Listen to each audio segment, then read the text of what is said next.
Podcast 24, Week 26.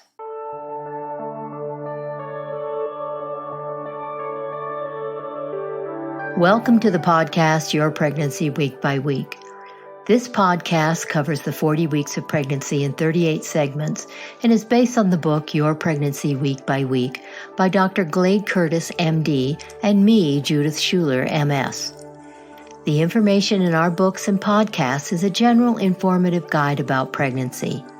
None of the information we provide is intended to replace, countermand, or conflict with the advice given to you by your own doctor. Always follow his or her advice. Use the information you learn here as a starting place in your dialogue to help you put your pregnancy concerns, questions, or interests into words. The goal of every pregnancy is a healthy mom and a healthy baby. To that end, our podcasts cover many topics. In each weekly podcast, we'll highlight information contained in the same weekly discussion in our book. We suggest you read each weekly chapter to learn further information, such as how baby is growing and changing, and how you're growing and changing too. Our book also contains illustrations of changes in baby or you, advice for dads, charts, lists, boxes, an exercise for every week, a comprehensive glossary, hints, tips, snippets, and blurbs we just can't reproduce in a podcast.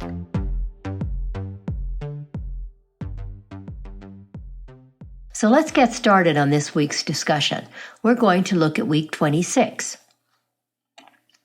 We once believed a woman's immune system weakens during pregnancy to prevent attacks on the fetus, but recent studies indicate that that's not entirely the case. We now know a woman's immune system changes throughout a normal pregnancy, and those changes are precisely timed. One study found a pumped-up immune system response is needed for an embryo to implant in the uterus. Your immune system becomes stronger and stays that way for the first 12 weeks of pregnancy to allow the fetus to become fully established. From about week 12 through week 27, your immune system weakens, which allows fetal cells to grow and develop. During this time, you may be at higher risk for some illnesses, such as a cold or the flu or food poisoning. Toward the end of pregnancy, your immune system strengthens once again. Changes in the immune system in a normal pregnancy are predictable and precisely timed by nature. Knowing this may help doctors understand more fully when your immune system isn't adapting to pregnancy the way it should. This information may help doctors in many ways, such as predicting preterm birth. Before pregnancy, some women have weight loss surgery. If you did, you'll need careful monitoring during pregnancy. You may be at risk of nutrient deficiencies, so dietary supplements may be prescribed.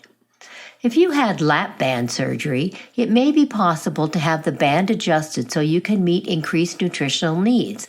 The doctor who performed the surgery can adjust the band so you and baby can get the nutrition you both need.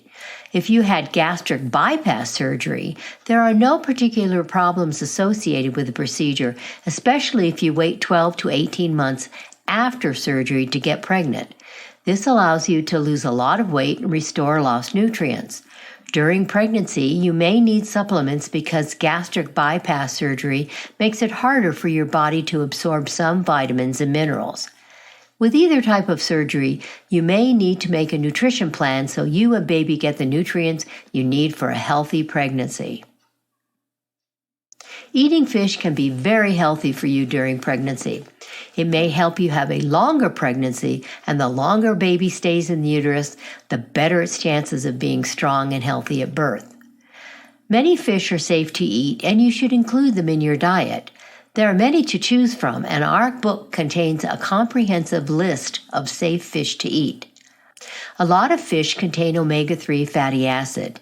Studies show omega-3 may help protect you from premature labor, protect your skin, and reduce skin inflammation. Omega-3 fatty acids are good for baby too. They can help baby's brain development. Now a warning. Don't eat more than 12 ounces of fish in any given week. That's 2 to 3 average servings. Why?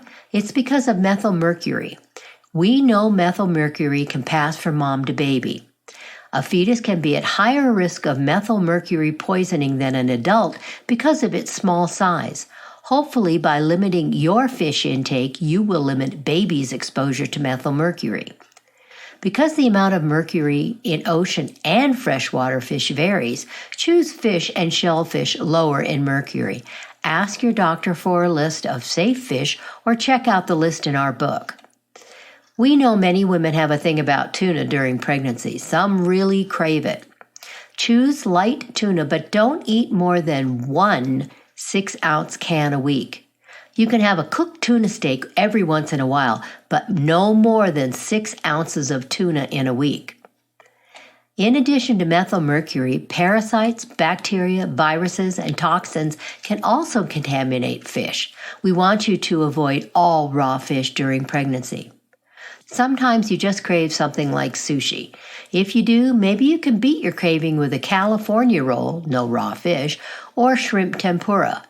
Other dishes made with cooked eel and rolls with steamed crab and veggies are also okay to eat. Are you working on a birth plan? If you are, be flexible. The best laid birth plans often go awry. Let your doctor know your ideas, but trust him or her to make the best decisions for you and baby during labor and delivery. After all, he or she has had a lot of experience delivering babies, and we all want the same thing, a healthy mom and a healthy baby. As part of your birth plan, consider your partner's involvement. Don't assume he'll be an active participant just because you want him to be. Well before your due date, talk with him about how he sees his role. Consider his feelings and expectations. If he doesn't feel comfortable and you try to force him, medical personnel may have to care for you, baby, and dad during labor and delivery. A history of seizures is important information for your doctor. A seizure indicates an abnormal condition related to the nervous system, particularly the brain. A short episode of dizziness or lightheadedness is not usually a seizure. Seizures are usually diagnosed by someone observing you.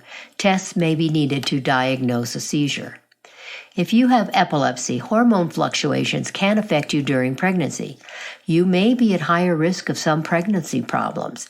It's good to know that more than 90% of all epileptic pregnant women give birth to healthy babies. If you take medication for seizure control or prevention, tell your doctor at your first prenatal appointment. Some medications are safer than others. If you have morning sickness, let your doctor know. Nausea and vomiting can interfere with your body's ability to absorb your meds. During pregnancy, kidneys may remove greater amounts of anti-epileptic drugs from your system more quickly than usual. Drug levels could decrease by as much as 50%, so see your neurologist every month for blood tests to check your blood levels. Any dosage adjustments can be made after test results are in. You may need increased monitoring during pregnancy. If you have questions or concerns, talk to your doctors about them. Home uterine monitoring helps identify women with premature labor. It combines recording uterine contractions with daily telephone contact with your doctor or other healthcare provider. A recording of contractions is transmitted from a woman's home by telephone to a center where they can be evaluated. The doctor or healthcare provider may be able to review recordings at his or her office or at home. Remember, our podcasts give you the highlights of what may be happening in any given week. Check our book, Your Pregnancy Week by Week, for more detailed information. You may also want to check out our book for partners, Your Pregnancy for the Father-to-Be.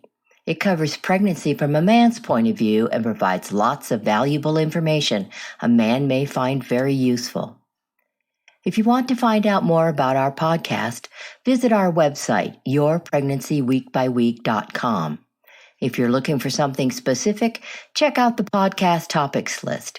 It details topics covered in each podcast, so you can listen to a particular podcast or read a certain chapter week if you want more information, or if you want to check out something you missed or a topic we haven't covered yet.